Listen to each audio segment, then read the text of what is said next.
Oh, hi. Didn't see you there. Today I'm making a rare third coffee. Afternoon espresso. Afternoon cortado, whatever. Reason being is working on a new video with my good buddy Erik Mathy. We go back quite a ways, back to the days of the original Salsa Fargo. A couple weeks ago I was up in the Bay Area and I got to visit him. So we sat down on the beach, or not on the beach, sat down at a dog park. We got to chat about the things we've done together in the past and all the photography projects he's up to. If you're not familiar with Erik, he's a pretty amazing photographer. Probably seen his stuff on the Radivist. He does photo documentary of the Mid-South and all sorts of amazing bike events. Has ridden cross country a couple times. He originally turned me on to the Tour Divide, so I have him to blame for that.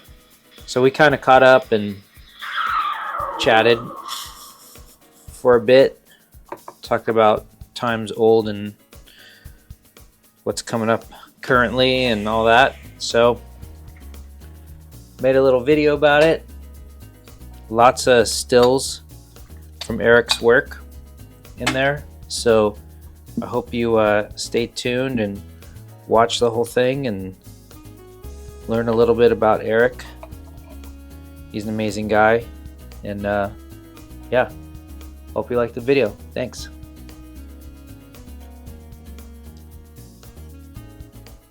So thanks, Erik, for joining me at the dog park. At the dog park here in SF. We met back in 2010. Yeah. Through Jason's Imagine Nat blog. Correct. I remember I saw a picture of you on his blog. You were at Sea Otter. Yeah. With your salsa, the One Gear, One Cause. Yep. And I reached out to him and was like, who is this guy? Who is this moron? And I think he put us in touch, and then I feel like not much more than a month or two later, you invited me up to your place and I was crashing on your couch. Right. And we went and rode Mount Tam just over there in the back, across the, oh yeah, I could see it from here. Yeah. Golden Gate back there. Yeah, with AGL. With AGL, with Foam and Andrew, and yeah, we've just been chill chums since then. Yeah, and we also got introduced to and met Eric Benjamin around that time. Oh yeah, there was a whole email chain it was with you and I. It was Benjamin. the Salsa Fargo. Yep. It was all because of the Salsa Fargo. Yep. Salsa Fargo gig. I think the Gen 1. I think Andrew was the only one of us that didn't have the Fargo at the time. But he had his Kelly or something and his calves of steel. Yes. So he didn't need it. Yeah, no. He still has that bike. Yeah.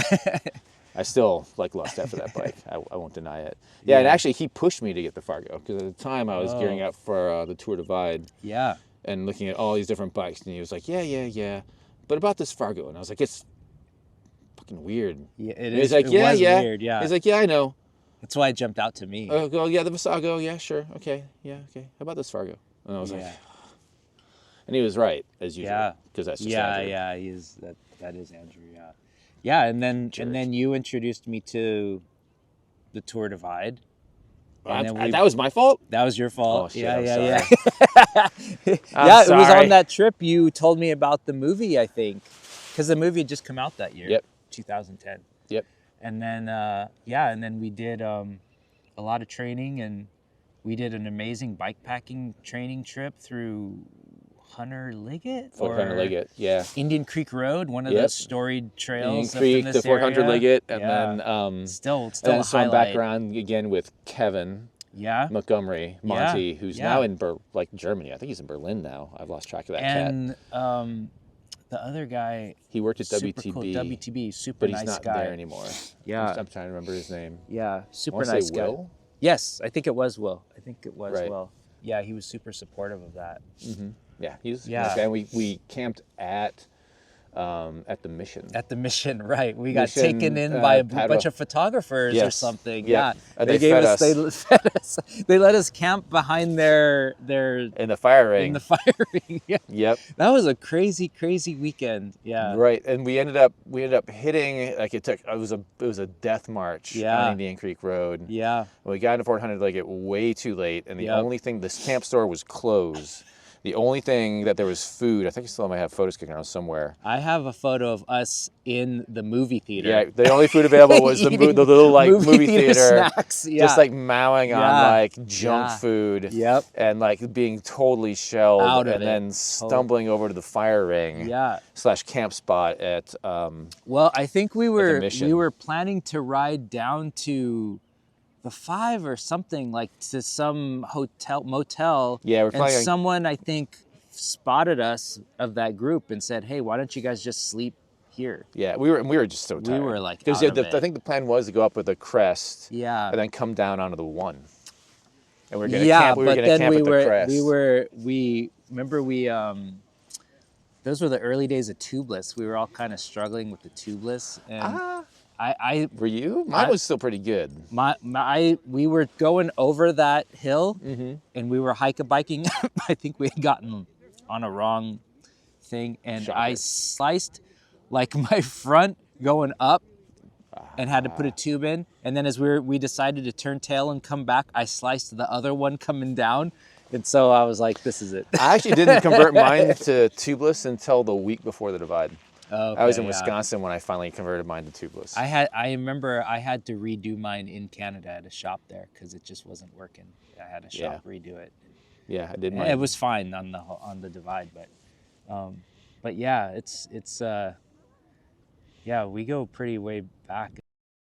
Let's talk about your photography stuff. It's amazing. All the projects you've done, like the Butterfield, the Butterfield stage route. Mm-hmm.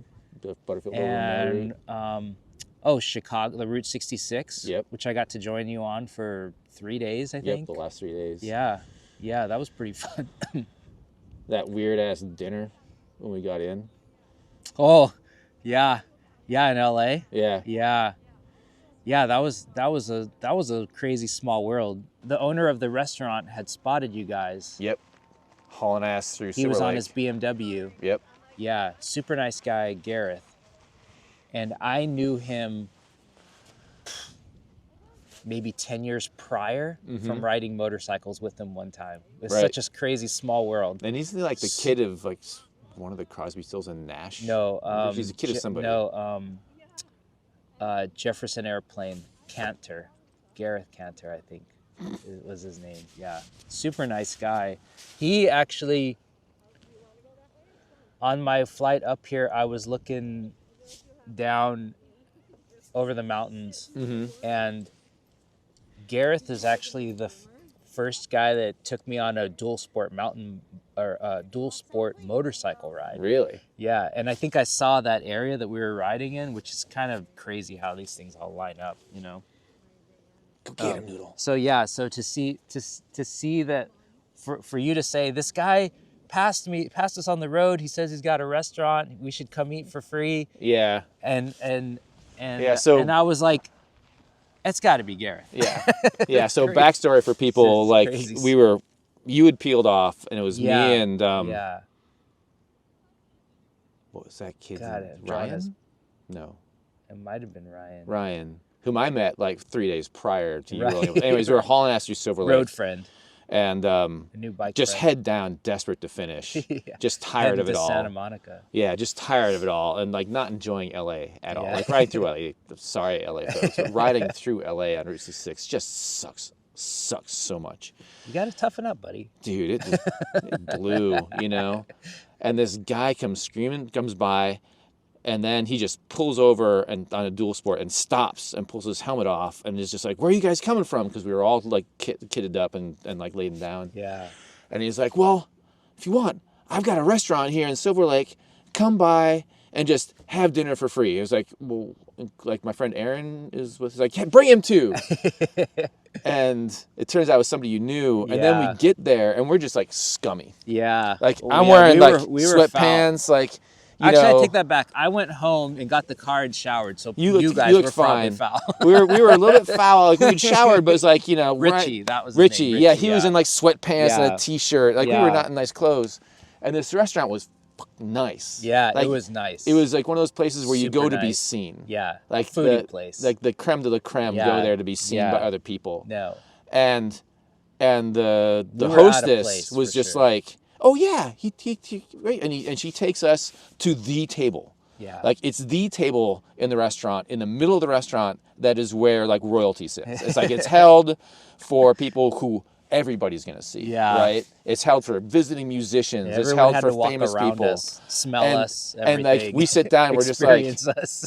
what the shit? Yeah. We're looking at the menu, and there's like $120 steak. Yeah. You know, and we're just like, what the shit? And all Yeah. you three, like you, Yeah. Heather, and Richie are just staring at me like, are you serious? And I'm Yeah. like, well, he said. Yeah. And I think it was you were like, did he really mean everything? Yeah. Or is he just holding the table? Right. And like, so I'm like, I'll go ask the hostess. And so I walk up to the hostess, and who's this really sweet young lady, and she's like, I was like, I have a question. She's like, yeah, I mean, so when he said, like, we're gonna be taken care of, like, you know, we just sat down, we weren't expecting this restaurant. You know, it's a beautiful restaurant. She's like, yeah. I'm like, it's really nice. Like, really, really nice. And she's like, it is. And she's leaning in. She's like, yeah, it is. And I was like, so he's taking care of everything? And she comes in and she whispers real close. She's like, everything. And I was like, really? Yeah. I literally, cause I was like, really? And she's just so cute. She's like, really? And I was like, okay. We went It back, was and I'm some like, proper trail magic for sure. taking care of everything. And Richie's like, I'm getting the steak. Yeah. Like, Yeah. bam, this Yeah. fucking huge, like $120 steak. Yeah. And then his co-owner came out and was like, he told me all about you guys. This Oh, is so yeah. rad. I And, forgot all about that. Yeah. and like people were just eyeing us up like, what the fuck are these Yeah. people? And it was pretty rad. Is that restaurant still there? I believe so. Yeah. Wow. I believe it is called Stella, but I'm not 100% It's been so positive long. on it. Yeah, I think it's called Stella. It's been so long. It's right next to Intelligentsia there in Silver Okay. Lake. Yeah. I Yeah. mean, it's a, yeah. It's been a minute. Yeah, yeah. I mean, I haven't been over in that area for a long time. So Yeah. it used to be on my commute, so I used to pass it every day. There, that area, but yeah, it's been a long time. I mean, because that was a long time ago. That was pre-transplant, I believe. Was it? What year did you do that? Do you remember?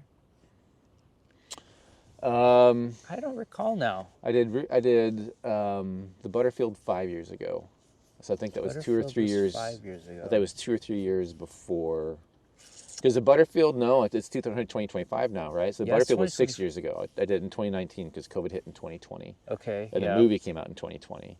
And I did Route 66, I want to say 2 years before I think did it was. I Butterfield. think it was post-transplant. Yeah, because Sabrina was having a migraine. Yeah, and that's that's right. why I It was bailed. post-transplant. That's why I bailed. Yeah. Yeah. So yeah. So obviously, like, you've been so important to us because of that amazing piece of photojournalism that you did. That, like, Oh, yeah. you know, that pops up all the times, brings tears to our eyes. I mean, it's not doing it now. I don't think it is. But I better just. It's just like got sunny out here all of a sudden. Yeah, you know. But yeah, I mean, like, you've been such a big part of our life and our journey because of that, and like everything you did to help us get to the point that we ended up getting to in 2015, and you're just a special dude.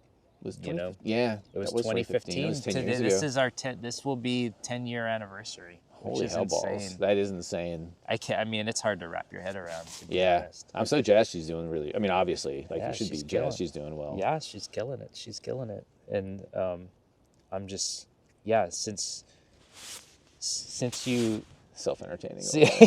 yeah, clearly we're at a dog park and Noodles is enjoying in Richmond. enjoying herself. She's a little nut while job. while the kids play with cameras and stuff. Right. But yeah,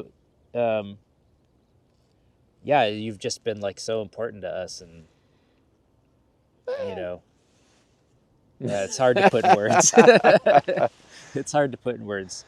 I mean, the nutshell is that she was in full liver failure. Yeah, pretty much. my wife was in full liver Sabrina. failure and needed she a transplant. and she had put out a call for a blood drive. Yeah, And so for donors, live donors is what we were looking for. So I went and I did that, and while I was at it, I got my blood tested and found out that I'm a universal donor. So Yeah.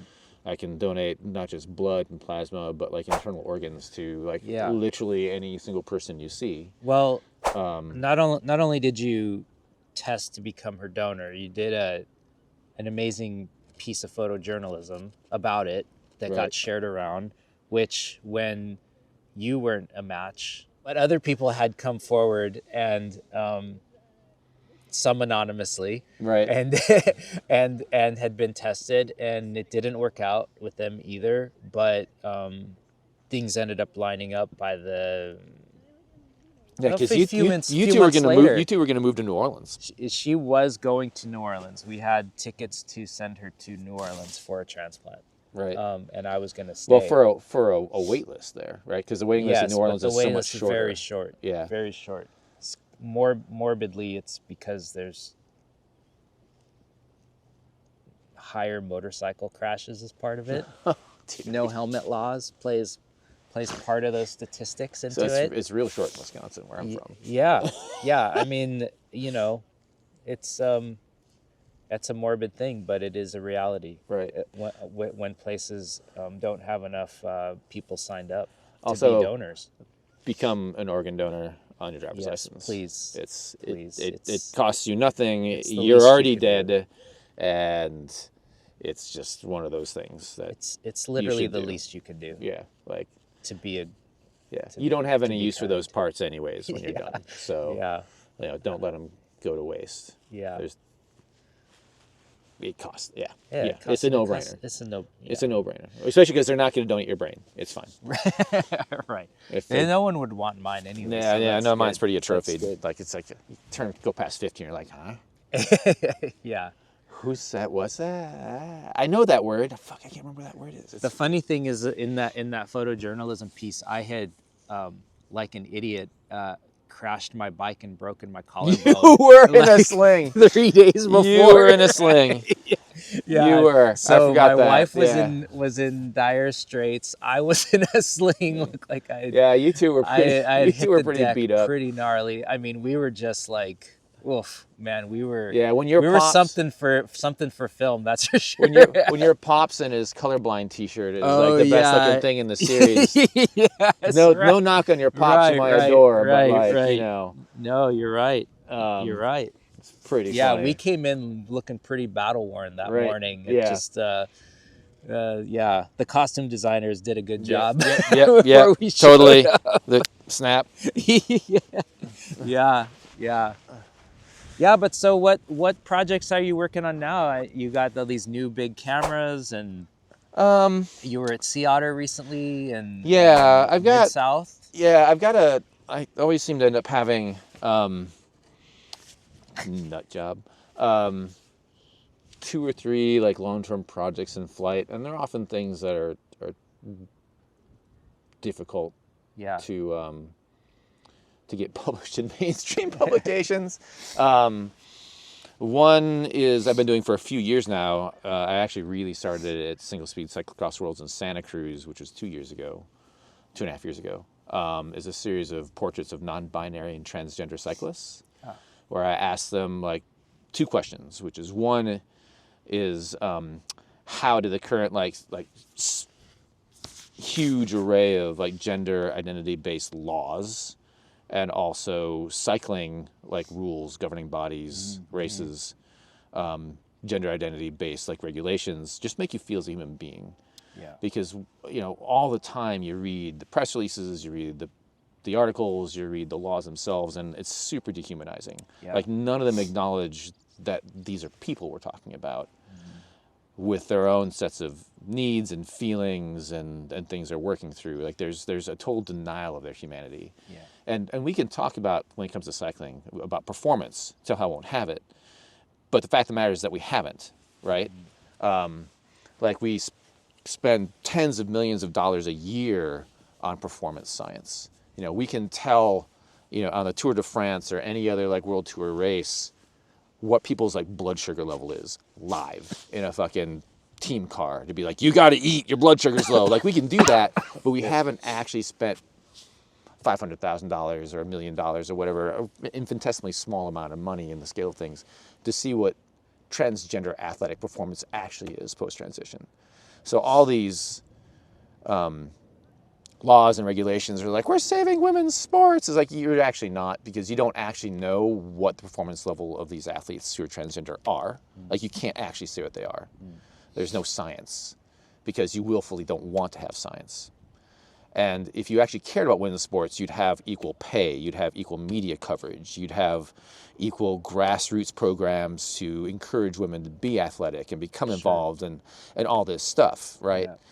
But you don't.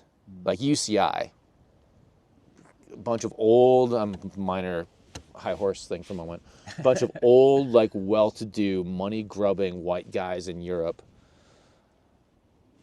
most of them sexist as fuck. If you look at like the way women's races are run and like what they say and what they do, suddenly crying out like for purity and equity in women's sports, give me a fucking break. Like nobody believes that. Yeah. It doesn't have a shred of credibility. So yeah, there's that series. And I also asked them like in terms of with cycling rules and races, how those regulations make them decide what, here you go say hi, go get her. What racing organizations and events they decide to go to, because there's a lot of discussions in the non-binary transgender community about like, do you show up and force that race org to deal with you as a human being and acknowledge you, or and give hope to the people who are in that area who are transgender and non-binary, say, hey, like I'm out here, you can do this, or do you just like, fuck you and the horse you rode in on. Why would I give you my time, my legitimacy, my money when there's other orgs that are actually like supportive? Sure. It's the difference between the Belgian waffle ride, which are just not right. Yeah. Whose like owners have said some really bigoted shit, or Mid-South. Yeah. Or Gravel Worlds in Nebraska, the actual Gravel Worlds, not the UCI Gravel Worlds, which is a joke. But the actual gravel worlds in Nebraska, Cornbread, like that crew, love those guys. Like, so where do you do it? Yeah. So there's that series that's shot with a bichromatic camera because I'm a nerd. There's a series I'm starting to pick up again because of Trump's tariffs that brought a lot of these conversations back on American bicycle manufacturing, like small parts. At industrial level, right? So small parts manufacturing, like Paragon, who's right over here. Oh yeah. Paul, Head, Envy, Wolftooth, and now Stinner making frames as well. I'm probably going to visit Stinner. Oh, cool. And just discussions about what made in the USA actually means, and what it means to the people who work in there, and like what they hope will happen in the future. Sure. And I basically take a series of images where I start with the raw material. Hi there. And I take a portrait of the raw material in every stage of manufacturing with the person who did the manufacturing at that stage. And I ask them the questions. Oh, cool. Right? So, like, it starts with the Paragon starts with like an 8-foot long piece of titanium. And go get them. And ends with a UDH dropout. That's like this big. Sure. And I photograph every stage of it. That's amazing. And interview the people who do the work. Go get him, Noodle. Go get him. Go get him. And I just finished talking with Scott Nichols at Ibis because they make one frame set and a bunch of small parts in a factory in Watsonville, just outside of Santa Cruz. Steel? Carbon fiber. Oh, carbon fiber. Okay. And so I should be visiting Ibis, the Ibis factory in Watsonville. Oh. Hopefully sometime in the next few months. Oh, that's cool. And I've arranged to visit Head, and I need to make calls to Wolftooth. Cool. And I want to visit them the week before Single Speed Cyclocross Worlds in Minneapolis in October. Cool. And just like do a series, like a week-long visit to Minneapolis and be like, Head, Wolftooth, a day of messing around, and then Single Speed Cyclocross Worlds. Oh, amazing. And then the last project I just started is I built an Afghan box camera, which you'll see later. Yeah. It's half camera, half darkroom. Amazing. So you put your You're arms like a in mad it. genius. So with this no, stuff. it's an old camera design. They made them in the late 1800s, early okay. 1900s. But you built it, though. I built this one. Okay, Yeah. so So it's an existing I stand by design. my words. In places where they didn't have photo studios, but you Oh. needed to have your government documents, so your yearly Oh. portraits, and so they'd have these giant. They'd shoot 8-inch by 10-inch photo paper. So these were like the size of steamer trunks. Wow. And they would do it all right there on the spot. I built a smaller one that I can theoretically check on a plane. Wow. I have checked on a plane. I took it to Mid-South. Cool. And I'm doing a series of portraits where I ask people for their most important bicycle-related memory. Oh, wow. Called not an original name, the Bicycle Memory Project. Oh. Yeah, you know. Yeah. I hadn't drunk any coffee, and like the inspiration gene hadn't hit me. Right. And it was just like, here's the obvious stick 2x4 for the Yeah. project title. Whap! It's better than like if it were the bicycle meme project. 'Cause Exactly. You get like all sorts of weird. Well, it's like, you know, the things. non-binary transgender project ended up being named We've Always Been Here. Oh, yeah. Because that's a direct quote from one of my interview subjects. And they got it. said, we've always been here, Yeah. whether you acknowledge us or not, and we will always be here, whether you Sure. acknowledge us or not. And so Sure. I'm like, we've always been here is like, Yeah, that's great. right. So this one, it's just, Yeah. I haven't found a good quote for it yet. You know, but it could be anything from like my buddy Lester, his was like watching his 2 kids ride away from him for the first time without training wheels and being like so stoked that they're independent and also kind of sad because they didn't need him anymore. Yeah. Right. Yeah, sure. Or this other guy I just interviewed at Sea Otter. And I also asked for like the emotion, like what is the strongest emotion? And his emotion was embarrassment because he was a hot shit BMX kid. As he put it, a large fish in a medium-sized pond, right? Yeah. And he won a lot of races, and he was like 13, 14, and he didn't know it, but he became a jerk. Oh. And nobody called him out on it. And he's a bit old. This guy's in his 70s, I'd say. Okay. Just keeping a track on this German Shepherd. And like he was reading the local BMX magazine, and there was a letter to the editor talking from like the race org president, and she was just like, hey, you know, we really as kids get successful, we really need to make sure that they stay humble. There's a local racer who's doing really well and has started to like drop in on other kids and just like not being kind, basically he's being a jerk. Yeah. And he said he was reading this letter and he realized, oh, that's me. Oh. She's talking about me. And he was so mortified and embarrassed that it changed his life. He said, I vowed I would never act like that again. I would never treat people like that again. And it might be bad, but I judge people by how they treat other people. Yeah. And if they're jerks to other people, like I don't give them the time of day. Yeah. He's like, and I've been like that for the last 55 years. But it was 14 and it changed my life. And so my emotion is embarrassment. Yeah. And I was like, damn. That's pretty good. That's pretty honest. Click. That's pretty honest. Yeah. Yeah. Is that what you do? So you have people tell the story and then you take the picture at the same I have time them. to catch I have them them. in that moment, I have or- them sit down and like in front of the camera, and I have them sort of relax and take a deep breath and think about it, and then think about the memory, but not tell me, but then come up with the emotion that I have them to open their eyes and say the emotion, because when you say a word like happy, you smile. Yeah. Right. Your face momentarily at least reflects what that emotion is. Yeah. And I found that people have a hard time if you say like close your eyes and like show the emotion on your face. A lot of people struggle to like naturally show an emotion. Yeah. But if they say it, happy, sad, serious, whatever, like their face reflects it for like a 5-second period. Yeah. And then you just like click. Yeah. And You try to then capture I it. develop the shot because it's half camera, half dark room. Oh. And then I record the audio. Wow. Not That's with cool. anything. I need to get Yeah. a lapel mic. I need Yeah, to get a good mic. It'd be Yeah. cool to have like audio snippets to go with the pieces. Oh yeah, for sure. But I just There's- use, I'm just like sticking a phone in your Yeah, face. So yeah. it's just like, There's a lot of options these days. I'll help you out. and it's like, oh no, I was really embarrassed, breaker, Yeah. And I'm like, what?